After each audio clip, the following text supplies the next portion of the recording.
Salut! Mon message s'adresse plus particulièrement aux mamans. Pourquoi? Ben parce que c'est la fête des mamans en fin de semaine. Et la Bible nous dit d'honorer nos mères et nos pères. Donc, je veux honorer les mamans aujourd'hui. Et donc, je veux que tu saches que tu es précieuse aux yeux de Dieu et aux yeux de tes enfants.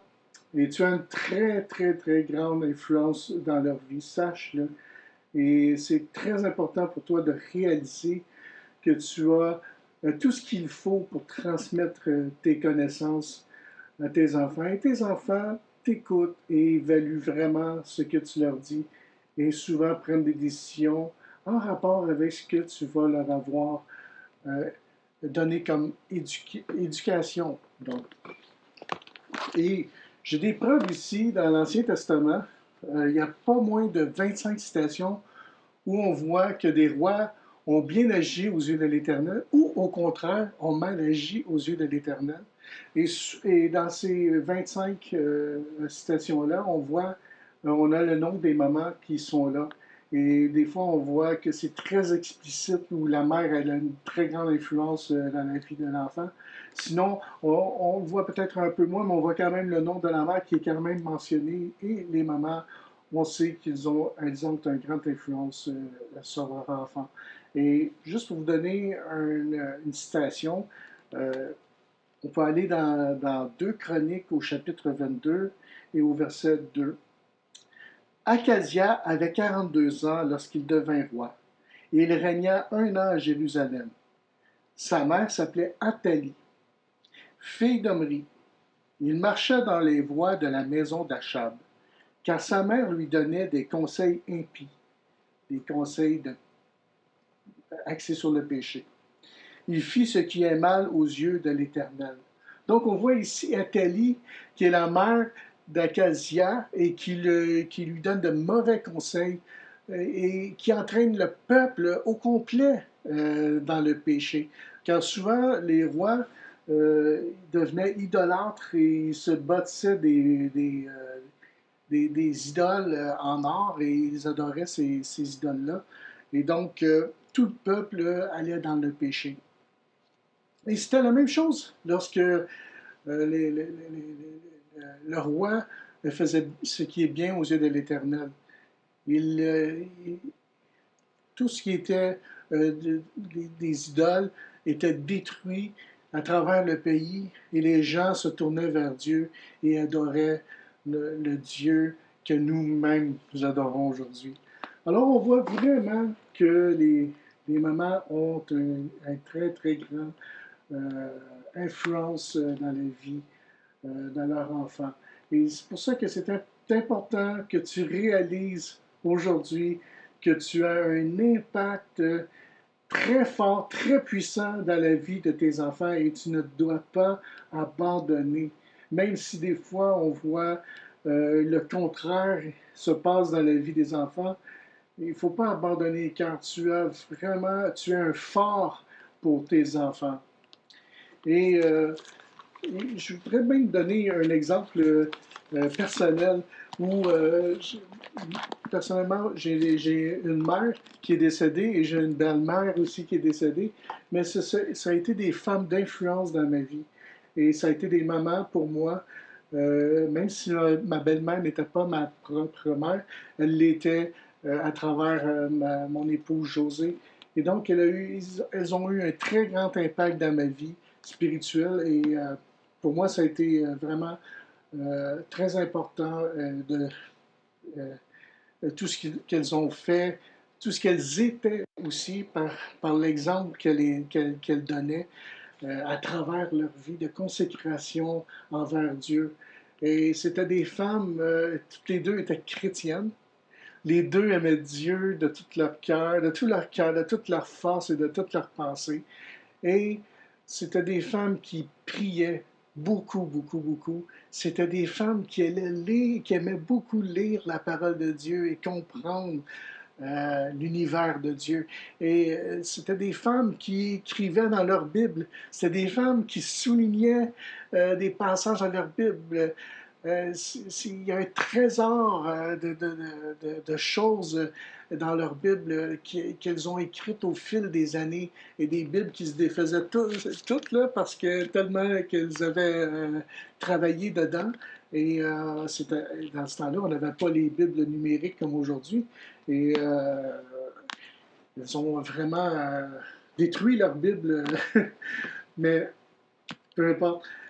C'était vraiment des personnes exceptionnelles et c'était des personnes qui ont laissé une marque profonde en moi. Et j'ai aussi Josée, qui est mon épouse, et qui élève les enfants dans les voies de Dieu. Et on voit mes enfants qui sont vraiment attirés vers le Seigneur. Et c'est tellement beau et bien de voir la famille évoluer dans la maison avec le Seigneur. Et je vous dis que vous avez vraiment un très grand pouvoir d'influence. Et je peux vous lire peut-être deux, trois autres passages que j'ai plutôt dans mon téléphone ici.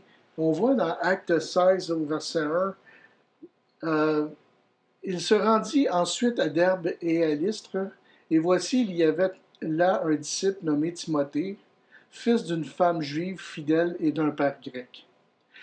Les frères de Lystre et d'Icône rendaient de lui un bon témoignage. Paul voulut l'amener avec lui, et l'ayant pris, il le circoncit à cause des Juifs qui étaient dans ces lieux-là, car tous savaient que son père était grec. Mais ce que je voulais retenir de ce passage, c'est que euh, sa mère était juive et elle était reconnue pour être fidèle. Et on voit que Timothée est un disciple. Et donc, on voit qu'il y a une relation d'influence dans la vie de Timothée. Et dans 2 Timothée, chapitre 1, verset 1, Paul, apôtre de Jésus-Christ, par la volonté de Dieu, pour annoncer la promesse de la vie qui est en Jésus-Christ, à Timothée, mon enfant bien-aimé, que la grâce, la miséricorde et la paix te soient données de la part de Dieu le Père et de Jésus-Christ notre Seigneur.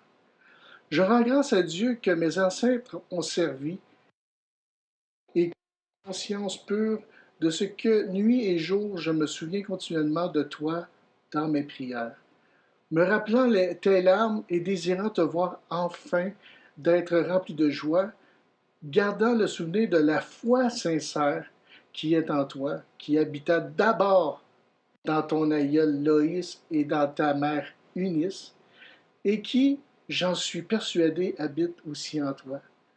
Donc, on voit Paul qui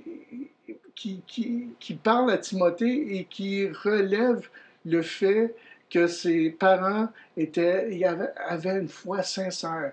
Et il mentionne même sa mère, le nom de sa mère, Eunice, et son père, Louis. Et donc, on voit vraiment que Paul, pour lui, c'était quelque chose de très palpable, très visible, très senti, que euh, cette influence-là avait été transmise euh, dans le cœur de Timothée pour avoir cette soif de Dieu. Et 2 Timothée 3,14, toi demeure dans les choses que tu as apprises et reconnues certaines, sachant de qui tu les as apprises. Dès ton enfance, tu connais les saintes lettres qui peuvent te rendre sage à salut par la foi en Jésus-Christ. Et vous voyez, on voit ici que les parents ont enseigné Timothée. On lui a appris les choses de Dieu, lui a appris tout ce que Timothée connaissait avait été légué par ses parents. Et donc, je t'encourage, maman, à transmettre tes connaissances, les histoires de la Bible. Investis du temps avec tes enfants. Investis tout ce que tu sais de Dieu dans la vie de tes enfants, parce que ces choses entrent et pénètrent dans leur cœur, dans leurs pensées, et ces choses agissent dans leur vie, et un jour, tu vas voir des fruits de tous ces enseignements-là. Et aussi, on voit à un moment donné dans Matthieu, au chapitre 12, Je ne sais plus c'est quel verset, mais ça finit au verset 50, donc c'est peut-être 46, 50, quelque chose comme ça. On voit la mère de Jésus avec ses frères et ses sœurs qui viennent voir Jésus. Et il y a quelqu'un qui dit ta mère, tes frères, ils viennent te voir et ils veulent te parler. Là, il dit mais ma mère, mes frères, c'est ceux qui font la volonté de Dieu. Et toi, si on veut parler spirituellement, vraiment, toi, tu es une maman qui est chrétienne, qui aime le Seigneur et qui veut faire sa volonté. Et pour lui, Jésus, tu es vraiment une mère quand tu fais la volonté, quand tu fais sa volonté. Et sa volonté, c'est de transmettre à tes enfants l'amour de Dieu, de transmettre tes connaissances, d'évangéliser tes enfants, de leur faire connaître Dieu et qu'ils puissent vivre aussi leurs propres expériences avec Dieu et qu'ils puissent être des fidèles serviteurs dans l'Église et grandir en sagesse. C'est tout ça, être une maman. Et je prie Dieu que tu puisses vraiment prendre ton rôle à cœur de mère parce que tu as vraiment, vraiment, vraiment tout ce qu'il faut pour impacter leur vie. Et je veux juste finir en prière avant d'aller au chant de la fin. Et allons à la prière. Seigneur, je veux prendre le temps de te remercier, Seigneur, pour tout ce que tu fais, Seigneur Dieu, dans la vie, Seigneur, de nos mamans, Seigneur, dans la vie de nos enfants à travers leurs mamans, Seigneur Dieu. Je te prie, Seigneur Dieu, de montrer, de faire voir, de vraiment, Seigneur Dieu, de vraiment que les mamans, Seigneur, réalisent vraiment toute, Seigneur Dieu, la profondeur et la grandeur, Seigneur Dieu, de ce que tu leur donnes, Seigneur, comme influence, impact, Seigneur Dieu, dans la vie de leur enfant, Seigneur Dieu. Que chacune, Seigneur, puisse réaliser, Seigneur Dieu, que tu te sers d'elle, Seigneur Dieu, pour que leur enfant, Seigneur Dieu, puisse grandir, Seigneur, dans tes voies, Seigneur Dieu. Marche et te suive, Seigneur Dieu. Et je te prie vraiment, Seigneur, de leur donner la sagesse qu'il faut, Seigneur Dieu, pour amener tes enfants, Seigneur Dieu, à ta connaissance, Seigneur Dieu. Je te prie de bénir, Seigneur, ces femmes, Seigneur Dieu, qui recevront ce message, Seigneur. Je te prie de les remplir de ton Esprit Saint, Seigneur Dieu. Je te prie, Seigneur Dieu, de mettre la joie dans leur cœur, Seigneur Dieu, de tout ce que tu peux faire et accomplir en elles, Seigneur. Parce que, Seigneur, ce n'est pas rien, Seigneur Dieu. Ce n'est pas rien, Seigneur Dieu. Elles ont tellement un grand ministère de puissance, Seigneur Dieu, dans leur famille. Et je te prie de les encourager fortement, Seigneur Dieu. Alléluia, je t'aime, Seigneur Dieu. Et nous t'aimons, Seigneur, ensemble, Seigneur Dieu. Alléluia. Amen. Sois béni. Alléluia, Jésus. Alléluia, Jésus.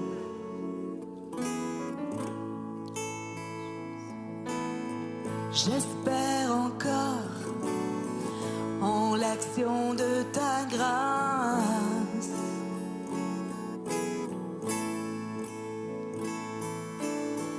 Là où l'échec prononce ses menaces. Alléluia. J'avance au nom de celui qui a affronté la mort pour qu'en sa grâce aujourd'hui j'espère encore, j'espère encore. Tu es le Dieu, tu es le Dieu de l'impossible. Tu règnes encore, tu règnes encore. Jésus,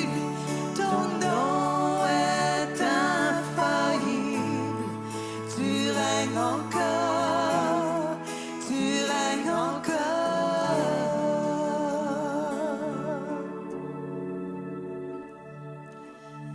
J'espère encore en l'action de ta grâce.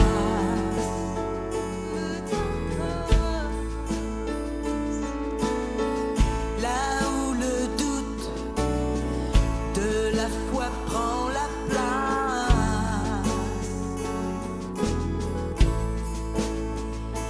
j'avance au nom de celui dont on a brisé le corps à travers l'ombre et la nuit. J'espère encore, j'espère encore. Tu es le Dieu de l'impossible, tu règnes encore, tu règnes encore. Jésus, ton nom est infaillible, tu règnes encore, tu règnes encore.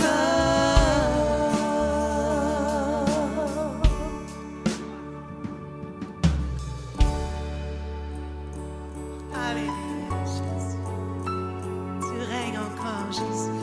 Alléluia. Toujours là, Seigneur. Ta victoire, reconnaissant ta majesté, je déclare, tu règnes encore, tu règnes encore. Alors que ce chant retentit pour ta gloire, ton esprit vient me rappeler ta victoire. Reconnaissant ta majesté, je déclare, déclarant, tu règnes encore, tu règnes encore. Alléluia, alléluia, tu règnes encore, oh Dieu, alléluia.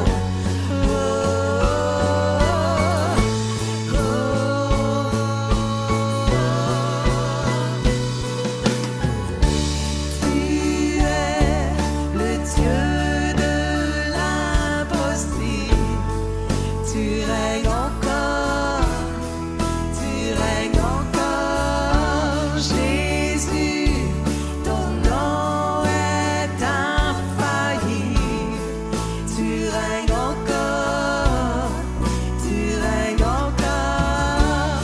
Tu es le Dieu de l'impossible, tu règnes encore, tu règnes encore. Jésus, ton nom est infaillible, tu règnes encore, tu règnes encore. Tu es le Dieu de l'impossible, déclarons, tu règnes encore, tu règnes encore. Jésus, ton nom est infaillible, tu règnes encore, tu règnes encore.